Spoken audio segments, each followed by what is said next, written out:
His name was John, or at least that's what the legends say. There are a lot of versions of the story, after all.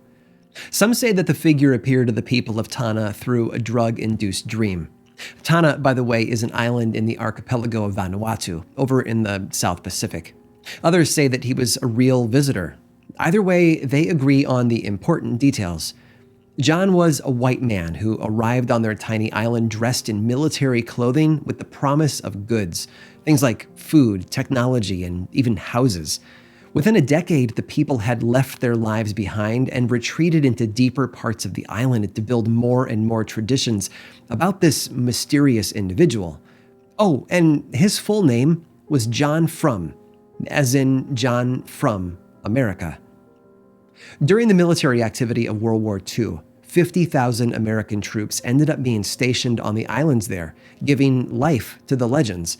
The islanders watched as food and supplies literally rained down on them from above, thanks of course to the American airdrop operations. The folks of Tana leaned into this folklore so deeply that after the troops were gone, they built their own airstrips and control towers, believing that they could lure John From back. And every year, they gathered to celebrate his story, many of them dressed in American military uniforms. There are a lot of deeper concepts that could be discussed in relation to the tradition of John From, but the thing I want us all to notice is right there on the surface.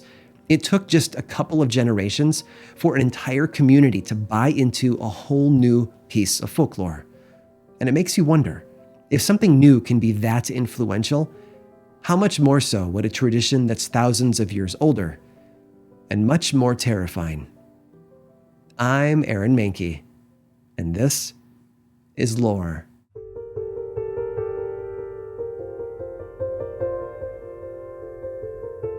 Pick a civilization, and they're bound to have something in their religion or culture that fits our notion of a demon, and you can go back pretty far into the past while doing so. For example, ancient Sumerians, who existed over 6,000 years ago, believed in a spirit known as Gid Dim. Literally translated, the name means approaching darkness, and it was thought to be a spirit of illness, both physical and mental.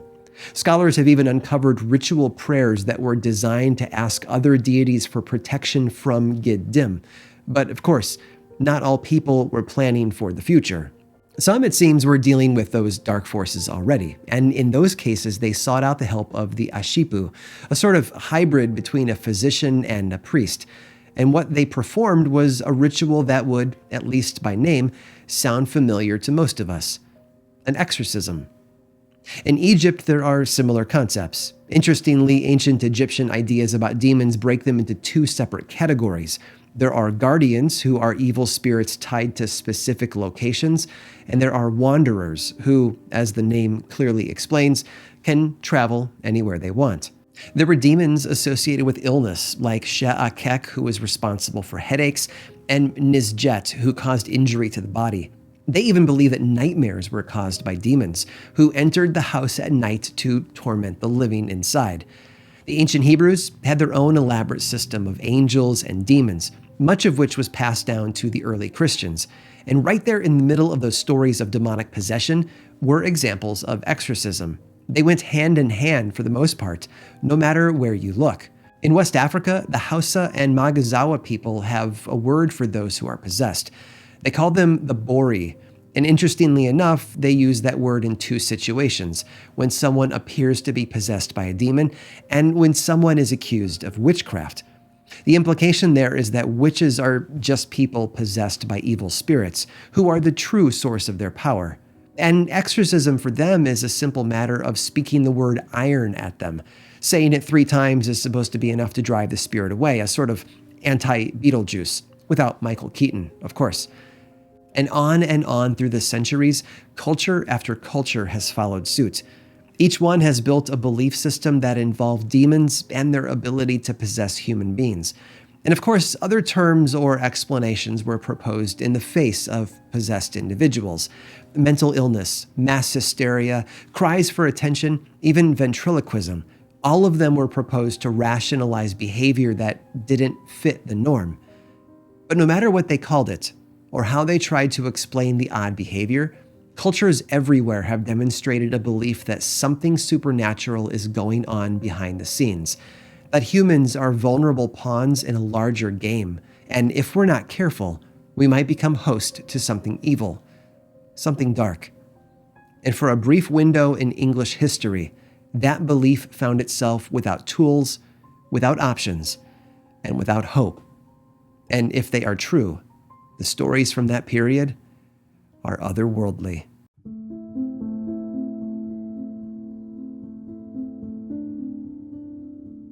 So, a brief history lesson.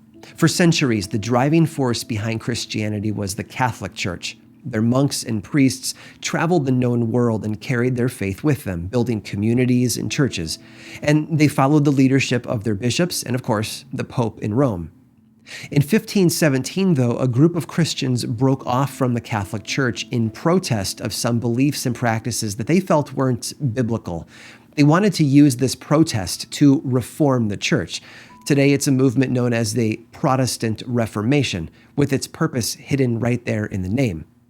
King Henry VIII essentially kicked the Catholic Church out of the country and replaced it with a state-run English version, the Anglican Church. And in a lot of superficial ways, those two branches of the church look similar. Priests in white garments, high liturgy, even their church buildings look similar.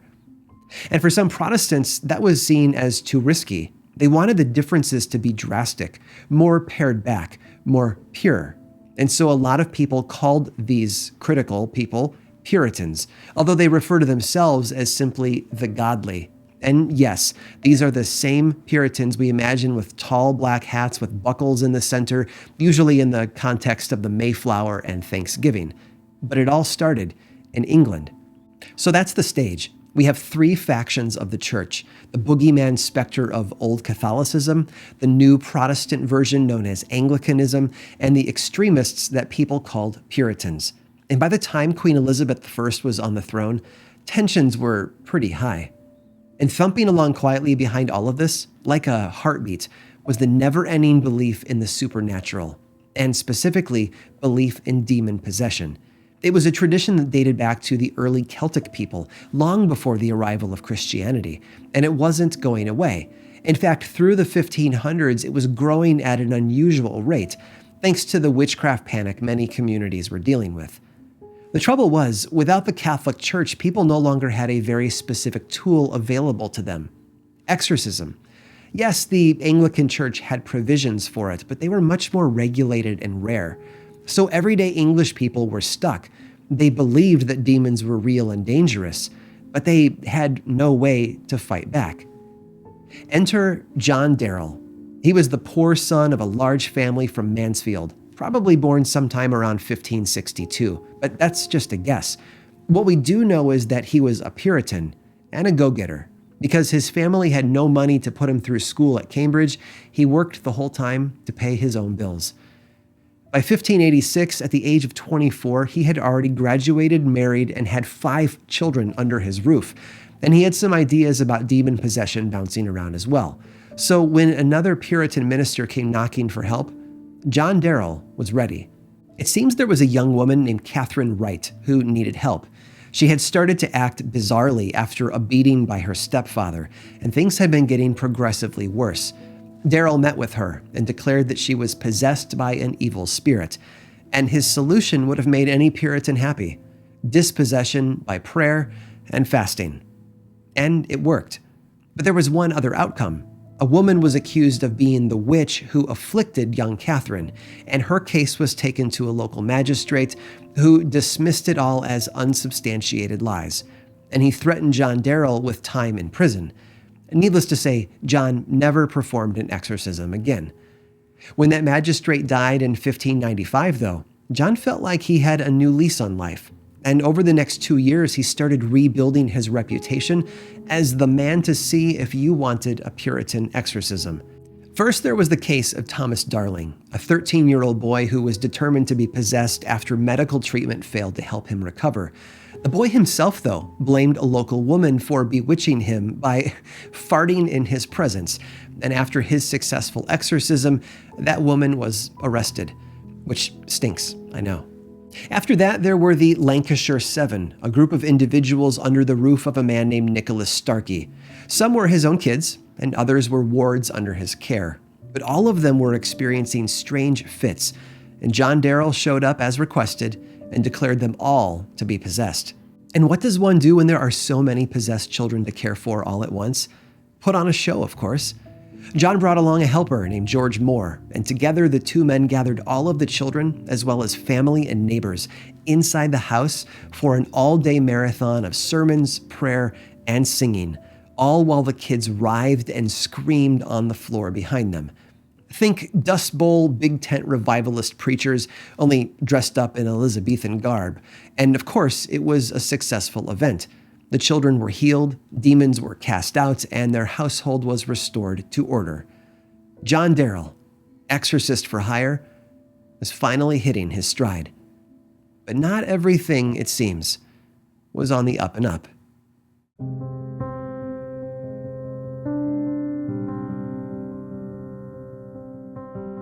I'd like to say the business was good, but there's no record that John Daryl charged for these services. Still, the late 16th century version of Yelp was bringing him all sorts of interested families, looking for a solution to the troubles that plagued them. In 1597, Daryl was called to help with a 14-year-old boy named William Summers. He worked as the servant in the household of an artist and was reportedly beaten and abused constantly. Understandably, he acted out against authority, and maybe he pretended to have fits to avoid future beatings. The definitive proof of his demonic possession, though, apparently young William liked to edit the Lord's Prayer, saying, "Lead us into temptation," rather than "lead us not." It was teenage fun, labeled as heresy by Puritan adults, and John Daryl saw it as proof the boy was troubled by a demon. This time, Daryl brought along 3 other ministers, and they gathered over 150 people to watch their all-day string of sermons and songs, together with prayer and fasting. And wouldn't you know it, it worked. William Summers walked away, healed and well. It worked so well, and was so successful and amazing that word spread far and wide, eventually reaching the Archbishop of Canterbury himself. John Daryl was arrested and put on trial, eventually being thrown in prison. 18 months later, in May of 1599, he was put on trial again, and the court offered him a deal. Agree to stop performing exorcisms by prayer and fasting, and you can go free. Daryl refused, and somehow a short while later, he was quietly set free anyway. Immediately, he picked back up where he left off, which didn't sit well with the Anglican authorities, including one man, the chaplain to the Bishop of London, Samuel Harsnet. What followed was a very public war of words. Think of it as the Elizabethan equivalent of dragging each other on social media, using only the printing press instead of the internet. Harsnet published a brutal thrashing of John Daryl, accusing him of setting all his exorcisms up ahead of time. In fact, in all but one instance, he had met with the families first before returning to put on his show. The deception seemed clear.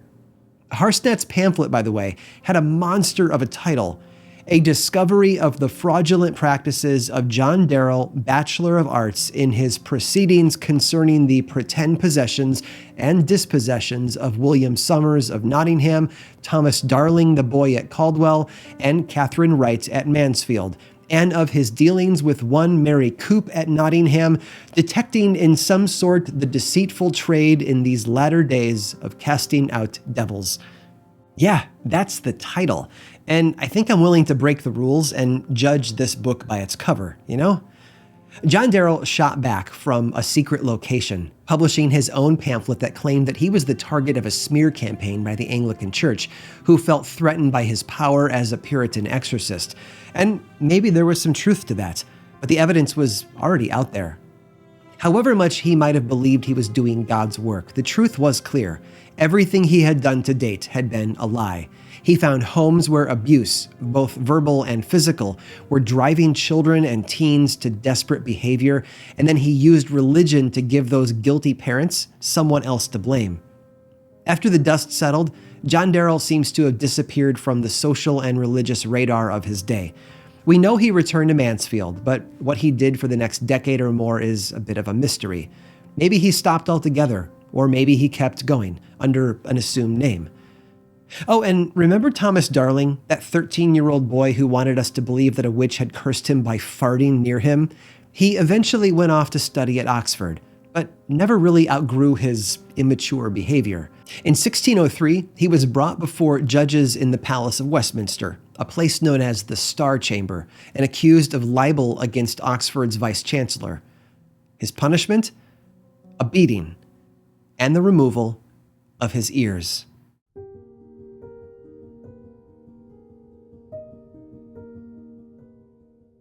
There's something attractive about exorcism stories. It's a forbidden fruit, to be sure, but there's never not been a fascination about it, if we're honest. I'm of a generation that remembers how certain cable channels would scramble their picture, and not the sound, unless you paid extra. You couldn't see them, but you could certainly hear them, and the sounds were frustratingly tempting. And so it's no surprise that I remember the night of one particular sleepover at a friend's house when I finally saw The Exorcist, seeing the head of a little girl spin 360 degrees around on her shoulders, however far-fetched and fantastical it might seem, left a deep impression on my young mind. And looking back decades later, it's easy to understand why. However primitive those special effects might have been, they made it clear to my young brain that I never wanted to be possessed, which I suppose was where much of the horror came from. But just like any other topic of discussion or popular tradition, there is a nuance to conversations about possession stories. And more than that, there's power in the details, in the personal stories and the players who are wrapped up in them. People like John Daryl. The last we hear from him is in 1617, 20 years after that final public exorcism of William Somers. That was when he published a book that demonstrated how the years and struggle had changed him. The fire was gone, and all he wanted to ask for now was cooperation between religious factions. But his public rise and fall as a Puritan exorcist wouldn't entirely fade away. In fact, as those events played out in the last few years of the 16th century, their reports spread far and wide, and it's hard to put that sort of genie back in the bottle. People remembered. Honestly, how could they not? In 1601, a writer sat down to create a bit of entertainment, but as is so often the case, they drew upon current events and popular ideas. In his story, we watch a character's erratic behavior get blamed on demonic possession by his enemies, and then he's put through a fake and fraudulent exorcism by a fool dressed up as a priest. Clearly, John Daryl's fingerprints are all over the story, little bits of influence that are visible if you know where to look. And in the century since, critics have considered it to be a classic. The work? It was a play called Twelfth Night by none other than William Shakespeare. As always, folks, thanks for watching. Credits for today's episode are in the description below. Of course, Lore has been a podcast since 2015 with over 350 million downloads to date. You can learn more about the show over at lorepodcast.com. If you enjoyed this episode, be sure to click the thumbs up and then click subscribe and the bell icon so that you don't miss future episodes. And you can also follow the show on Twitter, Facebook, and Instagram. Just search for Lore Podcast, all one word, and then click that follow button. And when you do, say hi. I like it when people say hi. And as always, thanks for listening.